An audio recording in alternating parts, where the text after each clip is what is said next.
కోటి విద్యలు కూటి కోసమే, ఎంత కష్టపడ్డా జానెడు పొట్ట కోసమే. అటు ఆహారం లేక ఆఫ్రికా దేశాలు అల్లాడుతున్నాయి, ఇటు అతిపెద్ద ధాన్యాగారంగా పేరున్న మన దేశంలో మాత్రం తిండిని కాపాడుకోలేక పారేస్తున్నాం. నమ్మట్లేదా? ఇది నిజం. మనం తినేది తక్కువ, వేస్టేజ్ ఎక్కువ. రీసెంట్గా రిలీజ్ అయిన కొన్ని సర్వేలు చెప్పిన వాస్తవం ఇది. ఇంతకీ ఇండియాలో ఆహార ఉత్పత్తులు ఎంత, వేస్టేజ్ అవుతున్నదెంత? దీనిపై V6 స్పాట్లైట్. పక్కవాడి ఆకలి తీర్చలేనప్పుడు నీకు తినే అర్హత లేదు. గ్రీక్ తత్వవేత్త సోక్రటీస్ చెప్పిన మాట ఇది. కానీ పక్కవాడి ఆకలి సంగతి ఇప్పుడెవరు పట్టించుకుంటున్నారు? మనం తిన్నామా, మన కడుపు నిండిందా అన్నదే అందరి ఈక్వేషన్. ఈ ప్రాసెస్లో ఉన్నవాడు ఎక్స్ట్రాగా తింటున్నాడు, లేనివాడు పస్తులుంటున్నాడు. అందుకే 3 పూటలు తిండి లేక తిప్పలు పడుతున్న వాళ్ళు దేశంలో కోట్లాది మందే. ఇంతకీ ఎందుకీ దుస్థితి? ఫుడ్ క్రైసిస్ కు కారణమేంటి? నిత్యావసర సరుకుల ధరలు ఆకాశాన్నంటుతున్నాయి.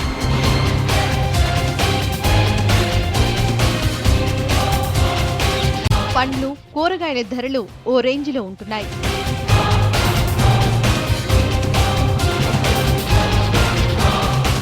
మార్కెట్లో గుట్టలు గుట్టలుగా దొరుకుతున్నాయి. అయినా సరే రేట్లు మాత్రం చుక్కలనంటుతున్నాయి. ఏమిటి విచిత్రం? భారతదేశం అతిపెద్ద ధాన్యాగారం, ఆహార ఉత్పత్తిలో ప్రపంచంలోనే 2వ స్థానంలో ఉంది. మరి అలాంటి దేశం ఎలా ఉండాలి? ఆకలి కేకలు ఉండకూడదు. 120 కోట్ల మంది 3 పూటలా సుఖంగా భోజనం చేయాలి. పోషకాహారం కాకపోయినా ఆకలి తీరేలా అయినా అన్ని వస్తువులు అందుబాటులో ఉండాలి. కానీ జరుగుతోంది వేరు. మొన్నటిదాకా దేశానికి ఉల్లి ఘాటేంటో తెలిసొచ్చింది. 100ను దాటిన ఉల్లి ధర సామాన్యుడికి చుక్కలు చూపించింది. దాంతో టమాటో ధరలు ఓ రేంజ్లో పెరిగాయి. 2 పూటల తిండి కోసం జేబులు ఖాళీ చేసుకోవాల్సి వచ్చింది కామన్ మ్యాన్. మనిషి అవసరానికి మించి ఆహార పదార్థాలు తినేస్తున్నాడు. కాదు, ఆ ముసుగులో వేస్ట్ చేస్తున్నాడు. ఉదయం ఫాస్ట్గా బ్రేక్ఫాస్ట్, మధ్యాహ్నం మహారాజు భోజనం, రాత్రికి పిసినారీ భోజనం. ఆరోగ్యంగా ఉండేందుకు డాక్టర్లు చెప్పే పద్ధతిదే. కానీ ఎంత దొరికితే అంత లాగించేస్తున్నారు. ఎక్కువైతే ఈజీగా పారేస్తున్నారు. డంప్ యార్డుల్లో చెత్త కన్నా వృధా అయిన ఆహార పదార్థాలు, కూరగాయలే ఎక్కువగా కనిపిస్తున్నాయి. తినే తిండిలో సుమారు 3వ వంతు ఆహారం వేస్ట్ అవుతోందని ఐక్యరాజ్యసమితి చెబుతోంది. ఈ వేస్టేజ్తో సగం ఆఫ్రికన్ దేశాలను దత్తత తీసుకుని మరీ పోషించొచ్చన్నది UNO విశ్లేషణ. రోజు దేశంలో 20 కోట్ల మంది ఒక్క పూటనే భోజనం చేసి బతుకుతున్నారన్న చేదు నిజం తెలుసా? ఒక్క పూట భోజనానికి కనీసం 20 రూపాయలు కూడా ఖర్చు పెట్టలేని దుర్భిక్షంలో ఉన్నవాళ్లు 40 కోట్ల మందికి పైనే. దీనికి కారణమేంటో తెలుసా? ఉన్నవాళ్లు తిన్నంత తిని మిగిలింది పారేస్తున్నారు. అదే మిగిలిన వాళ్ల పొట్ట కొడుతోంది, ఆహార నిల్వలను హరించేస్తోంది. ఇది ఒక కారణమైతే, పొలంలోంచి వంటింట్లోకొచ్చేలోపే 300 నిల్వలు వృధా అయిపోతున్నాయి. అందుకే డంప్ యార్డుల్లో చెత్త కన్నా వృధా అయిన ఆహార పదార్థాలు, కూరగాయలే ఎక్కువగా కనిపిస్తున్నాయి. తినే తిండిలో సుమారు 3వ వంతు ఆహారం వేస్ట్ అవుతోందని ఐక్యరాజ్యసమితి ఎప్పుడో విశ్లేషించింది. ఆ వేస్టేజ్తో సగం ఆఫ్రికన్ దేశాలను దత్తత తీసుకుని మరీ పోషించొచ్చని చెప్పింది. ఏటేటా ఫుడ్ వేస్టేజ్ని అరికట్టేందుకు విలువైన సలహాలెన్నో ఇస్తున్నా ఎవరూ పట్టించుకోవట్లేదు. అందుకే దేశంలో ఏటేటా ఆకలి కేకలు ఎక్కువవుతున్నాయి. పాలకులు వృధాను అరికట్టే చర్యలు చేపట్టకపోవడం మరో విషాదం. 44,000 కోట్లు, ఇంచుమించు ఓ రాష్ట్ర బడ్జెట్ అంతా. ఈ డబ్బుతో ఎన్నో అభివృద్ధి పనులు చేయొచ్చు, కోట్లాది మంది కడుపు నింపొచ్చు, సకల దారిద్ర్యాలను రూపుమాపొచ్చు. కానీ మన దేశంలో వేస్ట్ అవుతున్న ఆహారం విలువ ఇది. అవ్వకవ్వకండి, ఇది నిజం. ఈ పాపంలో అందరికీ భాగముంది. ఇంతకీ దేశంలో ఆహారం ఎలా వృధా అవుతోంది? కారణాలేంటి? భారతదేశం అతిపెద్ద ధాన్యాగారం. ప్రపంచానికి ఫుడ్ సప్లై చేస్తున్న దేశాల్లో మన దేశానిది కీలక పాత్ర, అక్షయ పాత్ర లాంటిది. అలాంటి దేశాన్ని ఫుడ్ వేస్టేజ్ ఇబ్బంది పెడుతోంది. ఏటేటా తగ్గిపోతున్న నిల్వలు, పడిపోతున్న ఆహారోత్పత్తి, పెరిగిపోతున్న ద్రవ్యోల్బణం, ఇలా అన్నీ ఒకేసారి చుట్టుముడుతున్నాయి. అందుకే ఆహార భద్రతా బిల్పై దేశం మొత్తం అలర్ట్ అయింది. పండ్లు, కూరగాయల ఉత్పత్తిలో ప్రపంచంలోనే 2వ స్థానంలో ఉంది భారత్. కానీ ఏటా 13,300 కోట్ల విలువైన ఉత్పత్తులు వేస్ట్ అవుతున్నాయని ఎమర్సన్ క్లైమేట్ టెక్నాలజీ ఇండియా అంచనా వేసింది. పండ్లు, కూరగాయలు, ఆహార ధాన్యాల వేస్టేజ్ నంతా కలుపుకుంటే వేస్టేజ్ విలువ 44,000 కోట్లు. పెళ్లిళ్లు, శుభకార్యాలు, హోటళ్లు, రెస్టారెంట్లలో వృధా అయ్యే ఆహారం గురించి అందరికీ తెలిసే ఉంటుంది. కానీ పొలం నుంచి వంటింట్లోకి చేరే క్రమంలో 3 ఆహార పదార్థాలు వేస్ట్ అవుతున్నాయన్న సంగతి తెలుసా? కోల్డ్ స్టోరేజ్ వ్యవస్థ లేకపోవడం, పండించిన ధాన్యాన్ని నిల్వ చేసే సదుపాయాలు లేకపోవడంతో దాదాపు 40% ఆహార పదార్థాలు వేస్ట్ అవుతున్నాయి.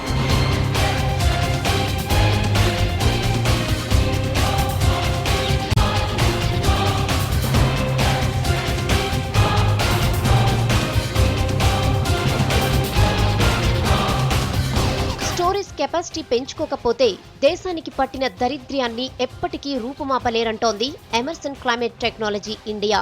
ప్రస్తుతం దేశంలో 30 మిలియన్ టన్నుల స్టోరేజ్ కెపాసిటీ ఉంది. కానీ దానికి 2 రెట్లు ఆహార ధాన్యాలు ఉత్పత్తి అవుతున్నాయి. కేవలం నిల్వ సదుపాయాలు లేకే వేస్ట్ అవుతున్న పండ్లు, కూరగాయలు 18% అని ఎమర్సన్ ఇండియా చెబుతోంది. వేస్టేజ్లో ప్రపంచంలో చైనాని మించిపోయామంటోంది ఎమర్సన్ రిపోర్ట్. దీనికోసం సహజ వనరులు వృధా అవుతున్నాయన్నది మరో అంచనా. వేస్ట్ అవుతున్న పళ్ళు, కూరగాయలు పండించేందుకు సుమారు 230 క్యూబిక్ కిలోమీటర్ల మేర నీటిని వినియోగిస్తున్నారు. దాంతో మామూలుగా అయితే సుమారు 10 కోట్ల మందికి ఏడాది పాటు దాహార్తిని తీర్చొచ్చన్నది ఓ విశ్లేషణ. ఇప్పటికే భూగర్భ జలాలు అడుగంటిపోయాయని జియాలజిస్టులు ఆందోళన వ్యక్తం చేస్తున్నారు. ఈ వృధా మరింత ప్రమాదకరమన్న ఆందోళనలు ఉన్నాయి. ద్రవ్యోల్బణం 10% పైగా పెరిగింది. ఆయిల్, ఆహారోత్పత్తుల పెరుగుదలే దానికి కారణమని ఆర్థిక శాఖ అంచనా వేసింది. కొద్ది రోజుల క్రితం కేంద్ర వ్యవసాయ శాఖ మంత్రి శరద్ పవార్ కూడా ఆహార ద్రవ్యోల్బణంపై నోరు విప్పారు. దేశంలో దాదాపు 40% ఆహారోత్పత్తులు వృధా అవుతున్నాయని, వాటి విలువ సుమారు 50,000 కోట్లుంటుందని ఆయనే వెల్లడించారు. వృధాను అరికట్టేందుకు అన్ని చర్యలు చేపడతామని అన్నారు. కానీ ఆచరణలోనే ఎక్కడేసిన గొంగళి అక్కడే అన్నట్టుంది వ్యవహారం. సుమారు 60 కోట్ల మందికి ఆహార భద్రత కల్పించేందుకు 1,30,000 కోట్ల సబ్సిడీతో ఆహార భద్రతా బిల్లు తెచ్చింది యూపీఏ. దాంతో 3వ అధికారంలోకి రావాలన్నది లక్ష్యం. కానీ దేశంలో కోల్డ్ స్టోరేజ్ వ్యవస్థను కానీ, గిడ్డంగుల సౌకర్యాలకు కానీ సర్కార్ ముందుకొచ్చిన దాఖలాలు లేవు. ఇక వ్యవసాయానికి సాయం గురించి అస్సలు గుర్తుండదు. అవన్నీ పక్కన పెడితే వేస్టేజ్ ను అరికడితే చాలు, ఆహార భద్రత కల్పించకపోయినా పర్వాలేదన్న సూచనలు చేశారు నిపుణులు. కానీ దానిపై పాలకులు దృష్టి పెట్టలేదు. యుద్ధాలు అక్కర్లేదు, సునామీలతో పనిలేదు, యుగాంతం కూడా రానవసరం లేదు. మరికొన్నేళ్లలో ఆకలితో అలమటించే రోజులు రావడం గ్యారంటీ అంటోంది యుఎన్ఓ. ఎందుకో తెలుసా? పండించే పంటల కన్నా వృధా అవుతున్న ఆహారం ఏటా ఎక్కువైపోతోంది. పైగా మారిన వాతావరణ పరిస్థితులతో వ్యవసాయోత్పత్తి అంతకంతకు తగ్గిపోతోంది. వేస్టేజ్ ని అరికట్టకపోతే కొన్నేళ్లలోనే ప్రపంచం ఆహార సంక్షోభాన్ని ఎదుర్కోక తప్పదంటున్నాయి సర్వేలు.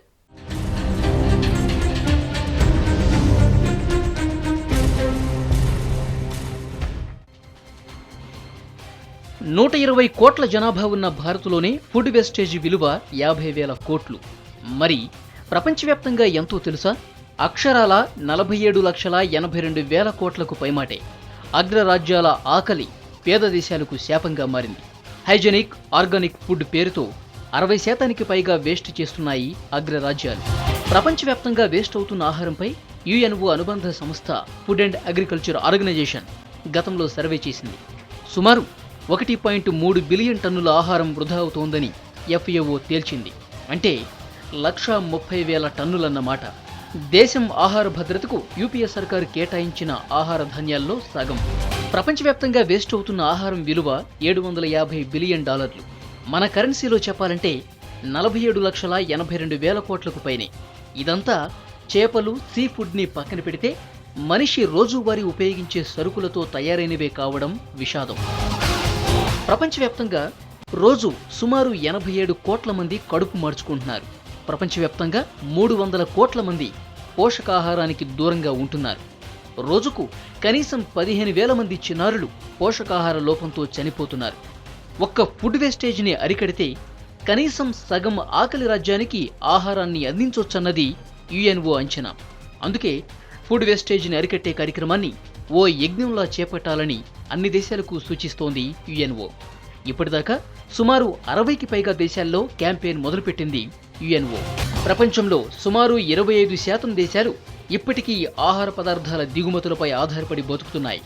ఫుడ్ ఇంపోర్ట్స్తో కొన్ని దేశాల దగ్గర దేహి అని అడుక్కుంటున్నాయి. ఆఫ్రికన్ దేశాలైన నైగర్, సోమాలియా, కెన్యా లాంటి దేశాల్లో పరిస్థితుల గురించి ప్రపంచానికి తెలియంది కాదు. అలాంటి దేశాలను దత్తత తీసుకుని మరీ పోషించొచ్చన్నది ఒక లెక్క. ఆహార పదార్థాల వృధాను అరికట్టేందుకు సేవ్ ఫుడ్ పేరుతో ఓ కార్యక్రమం ఏటా ప్రపంచవ్యాప్తంగా నిర్వహిస్తోంది యుఎన్ఓ. ఆ స్ఫూర్తితో దాదాపు 22 దేశాలు ఆహార భద్రతా చట్టాలను అమలు చేస్తున్నాయి.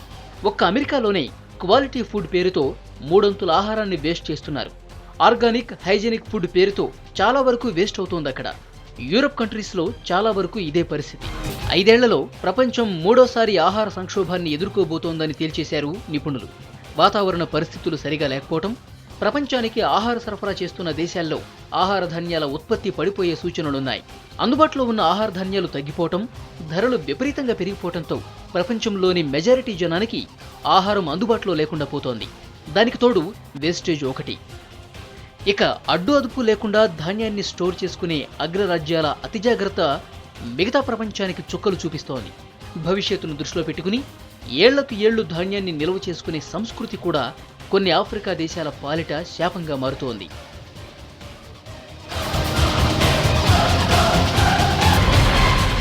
ప్రతి అవసరానికి ఓ ఆల్టర్నేటివ్ ఉంటుంది. మరి ఆకలికి ఆల్టర్నేటివ్ ఉందా? ఖచ్చితంగా లేదు. తినాలంటే పండించాల్సిందే.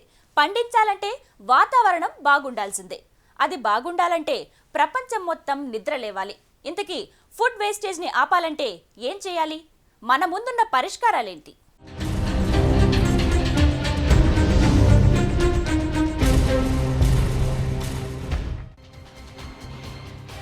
ప్రపంచ ఆహార కొరతను అధిగమించాలంటే ప్రతి చోట వ్యవసాయ రంగంలో కార్పొరేట్ పెట్టుబడులకు ఛాన్స్ ఇవ్వాలన్న వాదన బలంగా వినబడుతోంది. వ్యవసాయానికి సాయం చేయాలంటే ప్రభుత్వాలకు ఎలాగూ సాధ్యం కాదు. అలాగని కార్పొరేట్ పెట్టుబడులను ప్రోత్సహించలేదు. అందుకే మధ్య మార్గంగా కొన్ని పాలసీలను అమలు చేయాలన్నది వ్యవసాయ నిపుణుల సూచన.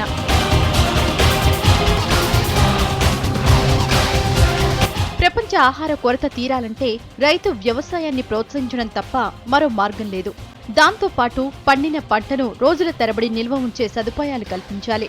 భూ సంస్కరణల ద్వారా, ప్రభుత్వ మద్దతు ద్వారా, కార్పొరేట్ బహుళజాతి సంస్థల పెట్టుబడుల నుండి రక్షణ కల్పించడం లాంటి చర్యలతో అగ్రికల్చర్ను గాడిలో పెట్టాలి. దాంతో పాటు మొత్తం జనాభా ఫుడ్ వేస్టేజ్ ని తమ వంతుగా అరికట్టేలా ప్రోత్సహించాలి. ఫుడ్ సేఫ్టీ కోసం తెగ ట్రై చేస్తున్నారు పాలకులు. సంక్షేమం పేరుతో ఒక్కో కుటుంబానికి 30 కేజీల బియ్యం సబ్సిడీలో ఇస్తోంది. అంతకు మించి 1 కేజీ ఎక్స్ట్రా ఇచ్చేది లేదని స్పష్టం చేసింది. కానీ దేశంలో బియ్యం నిల్వలు పేరుకుపోయి ఓసారి సముద్రంలో పారబోయాల్సొచ్చింది. కోర్టులు చీవాట్లు పెడితే గాని పాలకులు దానిపై ఓ అవగాహనకు రాలేకపోయారంటే పరిస్థితి అర్థం చేసుకోవచ్చు. అప్పటినుంచే ఆహార భద్రత జపం చేస్తున్నారు పాలకులు. పండించిన ధాన్యాన్ని నిల్వ చేసేలా గ్రామ స్థాయిలోనే గిడ్డంగులు ఏర్పాటు చేస్తే బెటర్ అన్నది నిపుణుల సలహా. ఏళ్లుగా దీనిపై సలహాలిస్తున్నా పాలకుల్లో చిత్తశుద్ధి లోపం దేశ భవిష్యత్కే శాపంగా మారింది. పంట పొలాల్లోంచి చిల్లర దుకాణాల్లోకొచ్చేసరికి ఆహార ధాన్యాలు మరింత చిక్కిపోతున్నాయి. వాటన్నింటినీ అరికడితే తప్ప పరిస్థితి మెరుగుపడదన్నది వ్యవసాయ నిపుణుల విశ్లేషణ.